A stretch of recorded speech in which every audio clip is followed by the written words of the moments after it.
Ladies and gentlemen, so I've got some interesting news, and this is something that I cannot take credit for, but it is something that a person on Steam named A Can of Raid is definitely the person that needs to be credited with this. They're the one that did some deep down work on figuring out what each attachment kind of does for certain weapon systems. And one thing that I want you to keep in mind is that this was specifically for a gun called the SR16, which is a 5.56 weapon, very similar to the HK416 and the M4A1 in Ready or Not. You can find all of this information in the community tab of Ready or Not under discussions, and if you look this up specifically, you'll be able to find it perfectly. Now, basically what this person did is they created or used a unpack tool in order to unpack the utilities of the game files and be able to kind of break things down and figure out the nitty-gritty specifics of what is going on within this game, specifically to optics, muzzle, underbarrel, overbarrel, basically everything that makes the gun what it is when you add those attachments. Again, keep in mind the SR16 is the main gun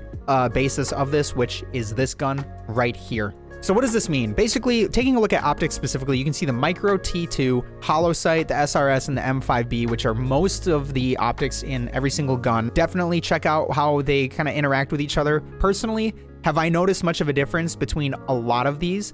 No. So the muzzles, you can see they have the SFMB brake, the ASR brake, and the SOCOM suppressor. I personally like to run the suppressor every single time, mainly because I don't want enemies to know of my position, because I've noticed if you're not running a suppressor, the AI are able to check through walls, they're able to kind of hear the noise, and if you're doing an active shooter situation or the hostage mission, especially in future updates, this is going to be very important to keep running the suppressor. Also, not only that, but for comms specifically, it gets really noisy when you have unsuppressed guns firing, and it's a lot easier to hear your teams communicate with them when you have suppressed weapons going off. Now, big thing, Deadzone. You're seeing the Deadzone. People are probably going to ask what that is. Deadzone refers to how responsive mouse movements are, according to A Can of Raid. Lower values equals twitchier, higher values equals smoother and slower.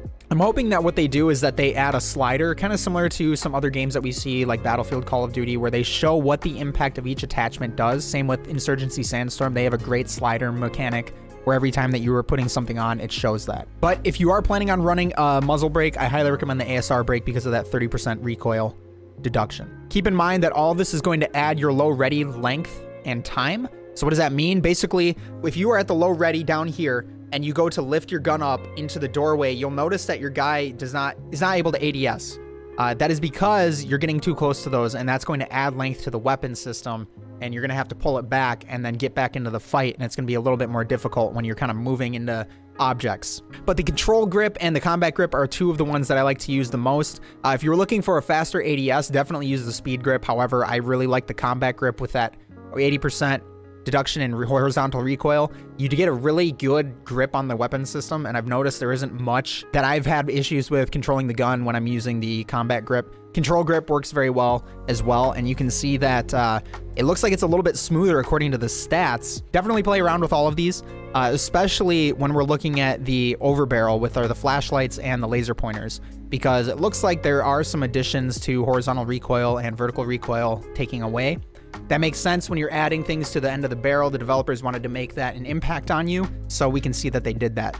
Now, a couple interesting notes here. Pistol laser pointers increase bullet velocity by 30%. Heavy armor reduces move speed by roughly 30%, but has twice the health points of light armor. There's files that suggest it increases your deployable item inventory. So what that means is we might be seeing something similar to Insurgency Sandstorm, where you have a certain amount of points that you're able to use, you pick what you want, and then you're good to go. That way, it's kind of a weighing your options on, do I want a suppressor? Do I want a muzzle brake? The muzzle brake may be less points than the suppressor. So these type of things that you kind of have to juggle in Insurgency Sandstorm, we may start seeing in Ready or Not. So ladies and gentlemen, I hope this helped you out in getting a better understanding of the game. I know it helped me out a lot, being able to see, these different stats and kind of judge different things. But with the game being very much a PvE game, it's very much a lot less harsh on the idea of needing to know the best attachments. Have some fun with it, throw some different things on. We did a full less than lethal run. I'll leave the video description down in the comments, so be sure to check that out if you'd like to check it out. It was a lot of fun to do. Otherwise, ladies and gentlemen, let me know your questions in the comments section down below.